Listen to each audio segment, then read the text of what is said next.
Princess Leonor of Spain, once celebrated as the future of the Spanish monarchy, has now become the center of a storm that no one in the royal household wanted to face.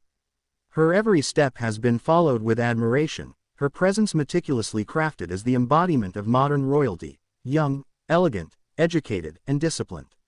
But behind the carefully curated image of a princess ready to step into history lies a decision that has left many stunned, a choice that not only raises questions about her personal commitment but also threatens to shake the fragile balance within Spain's monarchy. This is not the story of a young princess fulfilling her duty to country and crown. It is the story of a young woman who has seemingly abandoned her obligations, leaving her parents, King Felipe VI and Queen Letizia, struggling to shield the truth from the glaring spotlight of public judgment. For years, Leonor has been portrayed as the dutiful daughter, the model heir who would one day take her father's place and sit upon the throne of Spain. She has endured the training, the education, the public ceremonies, and the expectations of millions. From her earliest childhood appearances, her path was set before her. But the glittering facade of royalty often hides the cracks that no one dares to acknowledge. Now, in an unexpected turn, Leonor's refusal, or reluctance, to step fully into her role has revealed those cracks, sparking whispers across Spain and beyond about whether the crown can survive another wave of disillusionment. The decision Leonor has made is not one that can be easily ignored. According to those closest to the palace, she has stepped back from duties that were meant to shape her as the heir to the throne. These are not minor engagements or symbolic appearances, they are foundational obligations that would cement her reputation as a future queen in waiting. The move is being described by royal insiders as shameful, not because a young woman has the right to choose her own path, but because in the world of monarchy, duty is not optional. The survival of an institution rests on tradition, continuity, and above all, the unwavering commitment of those born to serve within it.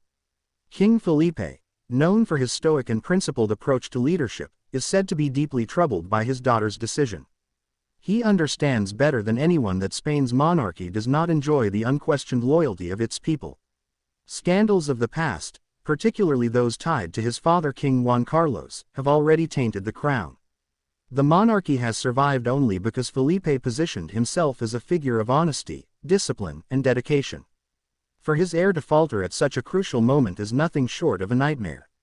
Yet rather than confront the issue publicly, Felipe and Letizia are doing everything in their power to conceal it, crafting appearances and narratives that paint Leonor as still fully committed.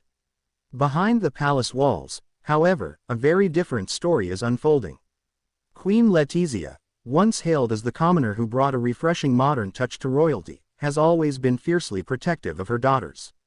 She has worked tirelessly to shield them from the harsh glare of media scrutiny. But Letizia is also a woman who knows the stakes. She has fought for years to maintain the image of a strong, unshakable family, presenting Leonor and her younger sister Sofia as united, loyal, and prepared for their future roles. To see Leonor pull away from her obligations is a blow not only to the monarchy but to Letizia personally. Yet in true Letizia fashion, she has reportedly moved quickly to manage the narrative, smoothing over absences, diverting attention, and projecting calm while internally grappling with disappointment and fear about what this means for the crown's future. The Spanish public, however, is not easily fooled. Already, murmurs of discontent are growing louder. Questions are being asked. Why has Leonor missed key engagements? Why does she appear reluctant at moments when her presence should be shining? And why do the palace's explanations seem evasive? For Spaniards, whose trust in the monarchy has been eroded over decades of scandal, Leonor was supposed to be the symbol of renewal, the proof that the next generation could restore dignity to the throne. To see her step back is to relive the betrayal of broken promises that have haunted the institution. What makes this moment even more delicate is that Leonor is no ordinary young woman grappling with the pressures of adulthood.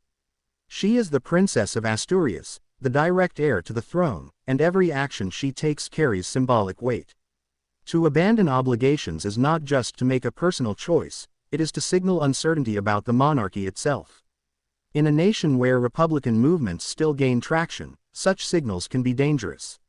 Monarchies, after all, do not rest on political mandates, they rest on trust, tradition, and the belief that the heirs are willing to sacrifice their personal freedom for the good of the nation. There are, of course, defenders of Leonor's decision. Some argue that she is still young, that she has every right to chart her own course, and that her obligations can wait until she is more prepared. They point to the fact that her father, too, was once a young man trying to balance the weight of duty with the desires of youth. But the comparison falters in one crucial aspect: Spain's monarchy is now far more vulnerable than it was in Felipe's youth. One misstep can tip the balance in a society that is already skeptical of royalty. The palace, meanwhile, has reportedly been working overtime to manage the crisis. Carefully staged public appearances, photo opportunities, and speeches are being crafted to paint Leonor in the best light possible. Yet these efforts cannot erase the reality that insiders know too well: she has, at least for now, abandoned obligations that were central to her role. Felipe and Letizia may succeed in hiding the truth from some, but as history has shown, secrets within royal families rarely stay hidden for long. The situation also highlights the growing tension between the traditions of monarchy and the desires of younger generations born into it. Leonor's decision can be seen as part of a larger struggle within European royalty, where heirs increasingly question the rigid expectations placed upon them. We have seen similar tensions in Britain, Denmark, and other royal houses.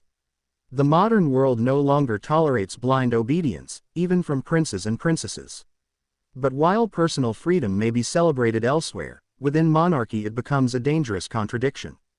How can a system built on the sacrifice of duty survive if those at its core no longer believe in it? For Felipe and Letizia, the stakes could not be higher. If Leonor is perceived as unwilling or unable to fulfill her role, the public may lose faith not just in her, but in the entire monarchy. And unlike political leaders, the monarchy cannot simply replace its heir. Leonor is the face of its future, and if that future is marred by hesitation or abandonment, the institution itself could collapse under the weight of doubt. The shameful decision, as some are calling it, may yet be reversible. Perhaps Leonor will reconsider, perhaps she will return to her obligations with renewed commitment. But even if she does, the damage may already be done. A shadow has been cast, and the questions it raises will not easily be silenced. For now, Felipe and Letizia continue their efforts to conceal the truth, hoping that time and careful image management will allow Leonor to re-emerge as the dedicated heir she was meant to be. Yet the whispers grow louder, the skepticism deeper, and the stakes higher. This is not just a story about a young woman's personal choice. It is the story of a monarchy standing at a crossroads, of parents torn between love for their daughter and duty to their nation, and of a country once again forced to ask whether the institution at the heart of its history can survive the challenges of the present. And so the question lingers, haunting Spain's royal palace and echoing in the minds of the Spanish people: will Princess Leonor rise to reclaim the role she was born into, or will her abandonment of obligations mark the beginning of the end for Spain's monarchy? Before we continue bringing you these in-depth royal revelations, make sure to subscribe, like, share, and comment. Your support keeps us uncovering the truths hidden behind palace walls. But what do you think? Can the Spanish monarchy survive if its future queen refuses to embrace her destiny?